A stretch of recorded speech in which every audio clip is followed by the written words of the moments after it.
সবাইকে স্বাগত। এটি নিউজে আপনারা দেখছেন হ্যাপেনিং পয়েন্ট। আপনাদের সাথে আছি আমি আকাশ এহসান। দর্শক, প্রতিদিন প্রায় ঠিক এই সময় আমরা হাজির হয়ে যাই হ্যাপেনিং পয়েন্ট নিয়ে। আমাদের সাথে থাকে একজন অতিথি এবং একটি নতুন বিষয় নিয়ে আমরা আলোচনা করি। আমাদের সাথে আজকে অতিথি হিসেবে যুক্ত আছেন অধ্যাপক doctor Mohammad Abu Yusuf, department of development studies, Dhaka বিশ্ববিদ্যালয়। স্যার, আপনাকে স্বাগত জানাচ্ছি। জি, ধন্যবাদ। দর্শক, আমরা যেটি বলছিলাম, নতুন অতিথি এবং নতুন বিষয়। আমাদের আজকের বিষয় আইএমএফ এর ঋণের কিস্তি। দর্শক, আপনারা সবাই জানেন আইএমএফ এর সাথে বাংলাদেশের যে ঋণের কিস্তি 2023-এর 30 জানুয়ারি শুরু হয় 470 কোটি ডলারের একটি প্রস্তাব অনুমোদন করে এবং প্রথম কিস্তি দেওয়ার পর প্রায় তৃতীয় কিস্তি দেওয়া হয়ে গেছে। এখন বর্তমানে যেই কিস্তির জন্য 7 কিস্তিতে 42 মাসে যেটি প্রদান করার কথা ঋণের টাকাটি, সেই বিষয় নিয়ে আমরা আসলে বিস্তারিত আলোচনা করব এবং মার্চের মধ্যেও বলা হয়েছে যে কিস্তির টাকাটি পাওয়া যাবে না। এই সার্বিক বিষয়গুলো নিয়ে আমরা আমাদের বর্তমান অর্থনৈতিক অবস্থা নিয়ে আলোচনা করব আমাদের অতিথির সাথে, অধ্যাপক ডক্টর মোহাম্মদ আবু ইউসুফ। তিনি একজন অর্থনীতিবিদও। স্যার, আপনার কাছে আসছি আমি। আমাদের নতুন বাংলাদেশের কথা বলা হচ্ছে, স্বাধীন বাংলাদেশের কথা। আমি প্রথমেই জানতে চাবো আপনার কাছে, এই স্বাধীন বাংলাদেশের বর্তমান অর্থনৈতিক পরিবেশ পরিস্থিতি আপনি কিভাবে পর্যবেক্ষণ করবেন? জি, ধন্যবাদ। আসলে আপনারা জানেন যে যেই পরিবর্তিত পরিস্থিতিতে যে নতুন বাংলাদেশের কথা আমরা বলছি, এখন এই সময়ই আমাদের সবচেয়ে বড় চ্যালেঞ্জটা হচ্ছে ইকোনমিক স্ট্যাবিলিটিটা নিয়ে আসা। দুটো জায়গায় আমাদের আপনারা জানেন যে রাজনৈতিক স্ট্যাবিলিটি যেমন দরকার, অর্থনৈতিক স্ট্যাবিলিটি দরকার। যেহেতু একটা নির্বাচনকে সামনে রেখে তার যে এনাবলিং এনভায়রনমেন্ট এবং অন্তর্বর্তীকালীন সরকার যে দায়িত্ব গ্রহণ করেছে, এসেই কিন্তু তারা কতগুলো পদক্ষেপ নিয়েছে। একটা বেঞ্চমার্ক, অর্থাৎ আপনারা জানেন যে একটা হোয়াইট পেপার কমিটি করা হয়েছে on the state of economy Bangladesh, যেখানে আমি একজন সদস্য হিসেবে কাজ করেছি। আরেকটা টাস্ক ফোর্স করেছে যে আসলে ওয়ে ফরওয়ার্ডটা কি হতে পারে, কোথায় কি অবস্থা। এই যে অন্যান্য যে সমস্ত সংস্কারের কমিশনগুলো সবকিছু মিলে এই প্রথম কয়েক মাসে আমরা দেখলাম যে বোঝার চেষ্টা করা হচ্ছে যে অর্থনীতি কোন জায়গায় আছে এবং এটাকে কিভাবে একটা স্টেবল জায়গায় নিয়ে আসা যায়। তো ম্যাক্রো ইকোনমিক স্টেবিলিটির জায়গাটার মধ্যে সবচেয়ে বড় চ্যালেঞ্জের জায়গাটা যেটি হচ্ছে, আমাকে যদি বলেন, কয়েকটার মধ্যে একটা হচ্ছে ফরেন কারেন্সি রিজার্ভ। কারণ as a net importer country হিসাবে এই ফরেন কারেন্সি রিজার্ভটা আমাদের একটা কমফোর্ট জোনে থাকা দরকার। ইভেন আমরা যে এক্সপোর্ট করছি, এই এক্সপোর্টেরও আপনি দেখবেন বিভিন্ন সেক্টর ভেদে সেখানে কিন্তু ভ্যালু এডিশন কিন্তু ভ্যারি করে। যেমন আরএমজি সেক্টরে আমরা যে পরিমাণ এক্সপোর্ট করছি, একটা বড় অংশ কিন্তু আবার র মেটেরিয়ালস আমরা ইম্পোর্ট করে নিয়ে আসতেছি এবং এই ইম্পোর্টের জায়গাটা কিন্তু আমরা এক ধরনের কন্ট্রাকশনারি ইম্পোর্টের যে পলিসি, সেটা কিন্তু আমরা ফলো করছি, যেহেতু আমাদের ফরেন কারেন্সি রিজার্ভটা একটা কমফোর্ট জোনের মধ্যে নাই। এখন পর্যন্ত যেটা আইএমএফ এর বিপিএম মেথড অনুযায়ী আমরা $20 বিলিয়ন একটু বেশি, যেটি নাকি আমাদের 3 থেকে 3.5 মাসের আমাদের ইম্পোর্ট পেমেন্ট দেওয়ার মতো অবস্থা আছে। তো সেটিকে বিবেচনা করে আমি মনে করি আমাদের এই একটা জায়গায় আমাদের প্রথম যে চ্যালেঞ্জটা, সেটা হচ্ছে ম্যাক্রো ইকোনমিক স্ট্যাবিলিটির এই প্রথম চ্যালেঞ্জটা হচ্ছে এটি। আরেকটি হচ্ছে যেটি ইনফ্লেশন। আপনারা জানেন যে আমাদের যে সাধারণ মানুষ, তাদের জীবনযাত্রার ব্যয়ের সাথে ইনফ্লেশন কিন্তু গত প্রায় অনেক মাস ধরেই, প্রায় 2 বছরের কাছাকাছি সময়ে কিন্তু ইনফ্লেশনটা আমাদের ডাবল ডিজিট ইনফ্লেশন, এবং এটাকে কিভাবে সিঙ্গেল ডিজিটে নিয়ে আসা যায় আমরা দেখেছি যে সরকারের পক্ষ থেকে, বিশেষ করে বাংলাদেশ ব্যাংকের যে মনিটারি পলিসি, যার মূল উদ্দেশ্যই থাকে হচ্ছে ইনফ্লেশনকে কন্ট্রোল করা। তো তারা মনিটারি পলিসির মাধ্যমে বিভিন্ন সময় ইন্টারেস্ট রেট বাড়িয়ে, যেটা অর্থনীতির যে নীতি, সেটাকে ফলো করে চেষ্টা করা হয়েছে। এখনো পর্যন্ত আমরা কিন্তু কাঙ্ক্ষিত মাত্রায় যেতে পারিনি, কারণ শুধুমাত্র মনিটারি পলিসি দিয়ে কিন্তু ইনফ্লেশনকে আপনি নিয়ন্ত্রণে আনা যায় না। বাস্তবিক যেটি, সেটার সাথে ফিসক্যাল পলিসি আমরা দেখেছি যে কিছু কিছু প্রোডাক্টের ইম্পোর্টের রেশনালাইজেশন করে, ট্যারিফ রেশনালাইজেশন করে আমরা দেখছি চেষ্টা করা হচ্ছে, কিন্তু শুধুমাত্র রেশনালাইজ করলে হবে না, বাজারে তার রিফ্লেকশন আছে কিনা। সরকার যদি ইম্পোর্ট ডিউটি কমায়, স্যার, আপনি বিষয়টা আসলে বিস্তারিত বলছিলেন, আমি যদি আপনার কাছে একটু জানতে চাই, আসলে 470 কোটি মার্কিন ডলারের যে ঋণের কর্মসূচি তার চতুর্থ কিস্তির যে টাকাটি সেটি অর্থ উপদেষ্টা সালাউদ্দিন আহমেদ বলছেন যে আমরা সহসাই পাচ্ছি না বা মার্চে পাচ্ছি না।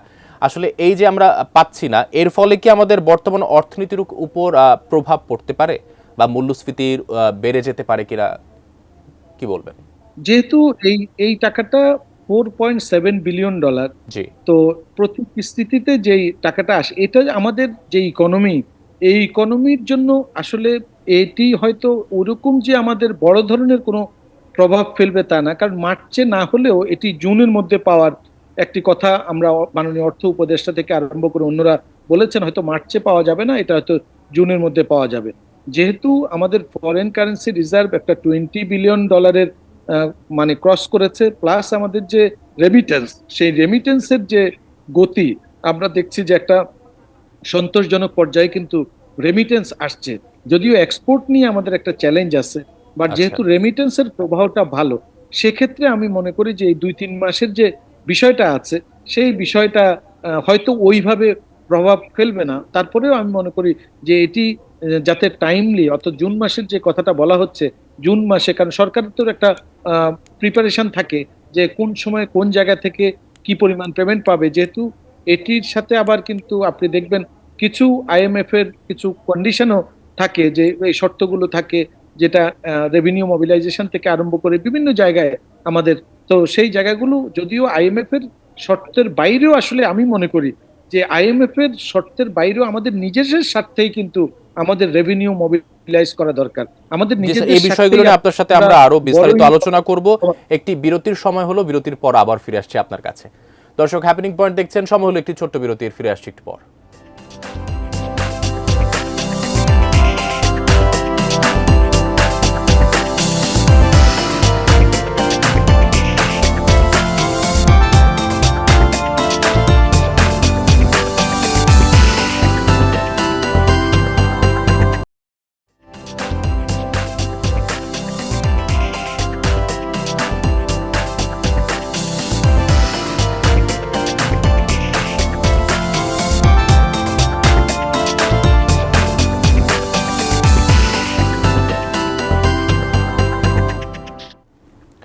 দর্শক, বিরতির পর ফিরে আসলাম হ্যাপেনিং পয়েন্ট। আমরা ফিরে যাচ্ছি আমাদের অতিথির কাছে, অধ্যাপক ডক্টর মোহাম্মদ আবু ইউসুফ।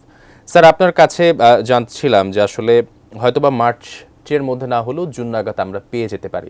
আসলে আমি যদি একটু আপনার কাছ থেকে জানতে চাই যে আসলে আসলে কোন কারণে আসলে আইএমএফ এর শর্তের বেড়াজালের মধ্যে কি আমরা পড়ে গিয়েছি, এর জন্য মার্চে পাচ্ছি না, নাকি অন্য কোনো বিষয় আছে ভিতরে?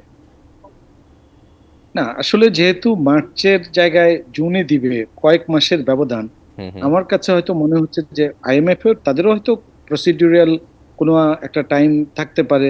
পাশাপাশি আহ, আমি মনে করি না যে এখানে হয়তো বড় ধরনের কোনো বিষয় আছে। আর আইএমএফ এর যে গত যে রিপোর্টটা মিনিস্ট্রি অফ ফাইন্যান্সের সাথে আলাপ আলোচনা করে যে রিপোর্টটা দিয়েছে, তারা কিন্তু এক ধরনের সন্তোষ প্রকাশ করেছে। অর্থাৎ যেই সমস্ত জায়গায় রিফর্মগুলোর কথা বলেছে, সে ফর এক্সাম্পল আপনার এনবিআর নিয়ে কিছু রিফর্মের বিষয় আছে, অটোমেশনের কথা আছে, তো সেখানে অটোমেশনের কিছু উদ্যোগ কিন্তু এনবিআর গ্রহণ করেছে। সেন্ট্রাল ব্যাংক থেকে কিছু উদ্যোগ নেওয়া হয়েছে, যে কিছু ব্যাংকের পরিচালনা পর্ষদ চেঞ্জ করা হয়েছে, নতুন করে দেওয়া হয়েছে, এনপিএল কমানোর জন্য কিছু উদ্যোগ গ্রহণ করা হয়েছে।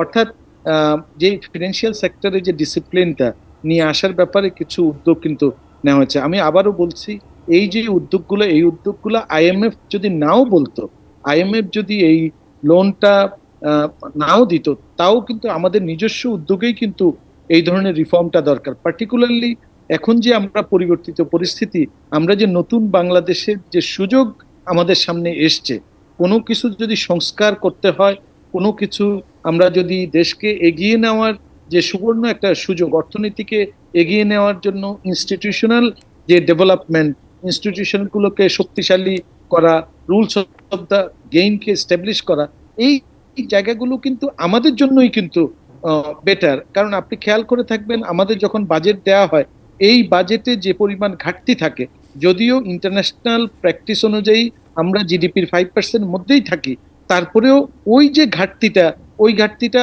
অলমোস্ট আমাদের ডেভেলপমেন্ট বাজেটের সমান থাকে, এবং এর বড় অংশ কিন্তু আমরা ব্যাংক বরোইং থেকে গভর্নমেন্ট নিয়ে থাকে। তাহলে আমাদের ফিসক্যাল স্পেস বাড়ানোর কোনো বিকল্প নাই। আমরা নিজেরাও বিভিন্ন গবেষণা করেছি, পার্টিকুলারলি যে আমাদের গবেষণা প্রতিষ্ঠান র্যাপিড থেকে, research and policy integration for development, আমরা নিজেরাও বলেছি এবং অন্যান্য সংস্থাগুলো বলছে যে আমরা কিভাবে রেভিনিউটা আমরা বাড়াতে পারি। কেন আমাদের tax GDP ratio one of the lowest, 7.5%। আমরা হোয়াইট পেপারে, যেহেতু আমি ডোমেস্টিক রেভিনিউ মোবিলাইজেশনের চ্যাপ্টারটা আমি টেক কেয়ার করেছি, লিখেছি, তো সেখানে কিন্তু বলা হয়েছে যে পরিমাণ ট্যাক্স এক্সেমশন আমাদের, অলমোস্ট 6% জিডিপির ট্যাক্স এক্সেমশন, এটাকে কিভাবে ন্যাশনালাইজ করা যায়। আমরা মাননীয় অর্থ উপদেষ্টাকেও বিভিন্ন ফোরামে বলতে শুনেছি যে এটিকে আসলে কমাতে হবে। এই হোমওয়ার্ক গুলো করা দরকার। আমরা কিভাবে ট্যাক্স এক্সেমশনটা কমিয়ে এটাকে একটা যৌক্তিক পর্যায়ে নিয়ে যেতে পারি, যেখানে দরকার, অর্থাৎ যে সমস্ত সেক্টরগুলোতে এগ্রিকালচার থেকে আরম্ভ করে কিছু কিছু ট্রাস্ট সেক্টর আছে যেখানে হয়তো আমরা এক ধরনের অব্যাহতি দিতে পারি, কিন্তু সেগুলোকে মাথায় রেখে আমরা যৌক্তিক পর্যায়ে কোনো ধরনের পলিটিক্যাল কনসিডারেশন, কোনো ভেস্টেড ইন্টারেস্ট গ্রুপ, এগুলো কমিয়ে যদি আমরা এই যে ইনকাম ট্যাক্স যেটি আছে, অর্থাৎ ডিরেক্ট ট্যাক্স যেটি আছে, সেটার প্রপোর্শনটা আমরা কিভাবে বাড়াতে পারি। কারণ উন্নত দেশগুলোতে ডিরেক্ট ট্যাক্সটা, আমরা এখনো কিন্তু ইনডিরেক্ট ট্যাক্সের উপরে, দেখেন সরকার রেভিনিউ মোবিলাইজেশনের করার জন্য ঠিকই ভ্যাটের উপর ডিপেন্ডেন্ট। আসলে আপনি দেখবেন যারা আমাদের এই যে টপ 10% পিপল আছে, তারা কিন্তু 80%-এর উপরে অ্যাসেটের মালিক, তারা কিন্তু 40% উপরে ইনকামের মালিক। এদেরকেও কিন্তু আমরা ট্যাক্স নেটের মধ্যে নিয়ে আসতে পাচ্ছি না। তাহলে আমরা কিভাবে ট্যাক্স নেটটা বাড়াতে পারি, এই যে ডিরেক্ট ট্যাক্সের প্রপোর্শনটা কিভাবে বাড়াতে পারি, ফিসক্যাল স্পেস যদি আমরা বাড়াতে পারি, আমি এডুকেশনে খরচ করতে পারবো, হেলথে খরচ করতে পারবো, সোশ্যাল প্রোটেকশনে খরচ করতে পারবো। তো আমার নিজস্ব, আমি কেন আইএমএফ এর উপর ডিপেন্ডেন্ট থাকবো? আমরা কেন ফরেন বরোয়িং এর উপর টু মাচ ডিপেন্ডেন্ট থাকবো, ব্যাংক বরোয়িং এর উপর টু মাচ ডিপেন্ডেন্ট থাকবো? তাহলে কিন্তু প্রাইভেট সেক্টর, সেখানে কিন্তু তাদের উপর কিন্তু একটা বড় ধরনের প্রভাব পড়বে। আমাদের প্রাইভেট সেক্টর যদি প্রভাব পড়ে, সেখানে এমপ্লয়মেন্টের উপর একটা প্রভাব পড়বে। কারণ এখনকার যে পরিবর্তিত পরিস্থিতি, এই যে কর্মসংস্থানের যে বিষয়টা, এটি কিন্তু আমরা অনেক দিন থেকেই দেখছি যে ইকোনমি যেই হারে বাড়ছে, বা আমাদের কর্মসংস্থান কিন্তু সেভাবে হচ্ছে না। আমাদের বিনিয়োগ যেটা ফরেন ডিরেক্ট ইনভেস্টমেন্ট, কেন ফরেন ইনভেস্টররা আমাদের উপর আস্থা রাখতে পারছে না? কেন এটি আমাদের একদম স্ট্যাগন্যান্ট পর্যায়ের মধ্যে আছে অনেক বছর ধরে? তার মানে বিনিয়োগের জন্য যে একটা সিকিউর ডেস্টিনেশন, এই বার্তাটা কিন্তু আমাদেরকে বাইরে দিতে হবে, যে আমাদের বাংলাদেশ যে একটা আমি যদি বিনিয়োগের স্যার জন্য একটু যুক্ত একটা করতে ভালো চাই জায়গা। আপনার সাথে, আপনার কথার জি, প্রসঙ্গে, জি, আপনি বলছিলেন জি। বিভিন্ন সেক্টরগুলো থেকে কিভাবে আমরা আসলে আরো রাজস্ব আহরণ করতে পারি, সেই বিষয়গুলোর উপরে আমাদের নজর দিচ্ছেন আপনারা, বা কথাবার্তা বলছেন। আসলে আমাদের একটি আবার বড় অংশ এখনো আছে যেখান থেকে আমরা রাজস্ব আহরণ করছি, সেখান থেকে ঘাটতি রয়ে গেছে, এবং অনেক ক্ষেত্রে ফাঁকি ঝুঁকির ব্যাপার আছে, এবং খেলাপি ঋণের পরিমাণও অনেক বেশি। আসলে সেই বিষয়গুলোর উপরও নজর রাখলেও কিন্তু অনেকটা আমরা উত্তরণ বা উন্নয়নের দিকে যাই। সেই বিষয়গুলো নিয়ে আপনার চিন্তা ভাবনা করছেন নাকি? কারণ প্রায়, আমি আসলে অ্যামাউন্টটা বলতে পারছি না, হয়তোবা বিরাট একটি অংশ ঋণ খেলাপি আছে, তাদের উপরে আপনারা কি ধরনের পদক্ষেপ নিচ্ছেন? না, যেমন এই ঋণ খেলাপি, আপনারা জানেন যে এটি নিয়ে একটা কমিশনও কিন্তু কাজ করছে সেন্ট্রাল ব্যাংকের। আচ্ছা। সেখানে এটাকে কিভাবে কমিয়ে আনা যায়, প্রথম যেটি করতে হবে আসলে ঋণ খেলাপি কত।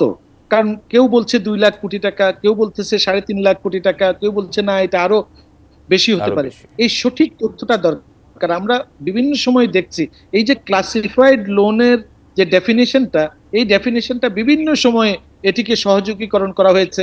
হয়তো দেখা গেছে যে কাউকে হয়তো সুযোগ দেওয়ার জন্য, যে ঠিক আছে এটাকে একটা সহজভাবে ডেফিনেশনটা, এই ডেফিনেশনটা আসলে আপনাকে ঠিক করতে হবে, এবং করে সরকারের পক্ষ থেকেও বলা উচিত যে আসলে সত্যিকারের ঋণ খেলাপির সংখ্যা কত, এবং উদ্যোগ গ্রহণ করা উচিত যে ঋণ যেগুলো এনপিএল আছে সেটাকে আমরা কিভাবে কমিয়ে আনতে পারি। পাশাপাশি নতুন করে যেই এমনভাবে ঋণ বিতরণ করা উচিত যাতে সেটি ক্লাসিফাইড না হয়, এবং এর সাথে যারা সংশ্লিষ্ট লোকজন আছে তাদেরকেও কিন্তু আসলে অ্যাকাউন্টেবিলিটির আওতায় নিয়ে আসতে হবে। কারণ কেন আপনি আপনি আমি যখন কোনো একটা ব্যাংক থেকে ব্যক্তিগত লোন নেই, আপনি দেখবেন আপনার পার্সোনাল গ্যারান্টার, আপনার দেখবেন যে অনেক কাগজপত্র দিতে হয়। তারপরে এই যে লোনগুলো নেওয়ার ক্ষেত্রে, বিশেষ করে ইন্ডাস্ট্রিয়াল লোন বা বড় বড় যে সমস্ত কোম্পানিগুলো যে লোন নিচ্ছে নামে বেনামে, এই জায়গাগুলো তো নিশ্চয়ই কারো না কারো সেখানে কিন্তু তার একটা গাফিলতি আছে। এগুলো যাতে ভবিষ্যতে সৃষ্টি না হয়, তার জন্য যে সুশাসনের যে বিষয়টা, অ্যাকাউন্টেবিলিটি এবং ট্রান্সপারেন্সির বিষয়টা, এটি কিন্তু আমি মনে করি যে অন্তর্বর্তীকালীন সরকার এরকম একটা এক্সাম্পল যাতে সৃষ্টি করতে পারে, এরকম একটা বার্তা যাতে দিতে পারে যে ঋণ খেলাপি হয়ে কেউ কোনোদিন পার পাবে না। এবং আমি মনে করি এটার জন্য একটা স্পেশাল ট্রাইব্যুনালও করা উচিত। বিভিন্ন মহল থেকে কিন্তু বলা হচ্ছে একটা স্পেশাল ট্রাইব্যুনাল করা যায় কিনা, যাতে একটা দৃষ্টান্তমূলক যে যদি তাদেরকে আইনের আওতায় নিয়ে এসে একটা দৃষ্টান্তমূলক, যারা ইচ্ছাকৃত ঋণ খেলাপি, যারা ইচ্ছাকৃত এই যে ব্যাড লোন দিয়েছে, এরকম যদি আইডেন্টিফাই করে ভবিষ্যতের জন্য হলেও একটা বার্তা যাবে, ভবিষ্যতে যাতে কেউ এই ধরনের ব্যত্যয় ঘটানোর ক্ষেত্রে তারা যাতে কোনো ধরনের সাহস না পায়। তো আমি মনে করি এটি একটি সুযোগ সরকারের হাতে, এবং বাংলাদেশের জন্য একটা সুবর্ণ সুযোগ। এই সুযোগটা, এই অপরচুনিটিটা আমরা যাতে কাজে লাগাতে পারি, কোনোভাবেই যাতে আমাদের হাত ছাড়া না হয়, সেখান থেকে central bank, ministry of finance, অর্থাৎ আমাদের যে সরকারের পক্ষ থেকে যেই উদ্যোগগুলো গ্রহণ করা দরকার, এই সরকারের অন্তর্বর্তীকালীন সরকারের হাতে যেই সময়টাই আছে না অবশ্যই কেন, আমরা একটা আশু সমাধান পাবো। আপনারা কাজ করছেন সেই ব্যাপারগুলো থেকে এবং বিভিন্ন খাত পর্যবেক্ষণ করছেন কিভাবে আসলে এই সংকট থেকে উত্তরণের উপায় আমরা খুঁজে বের করি।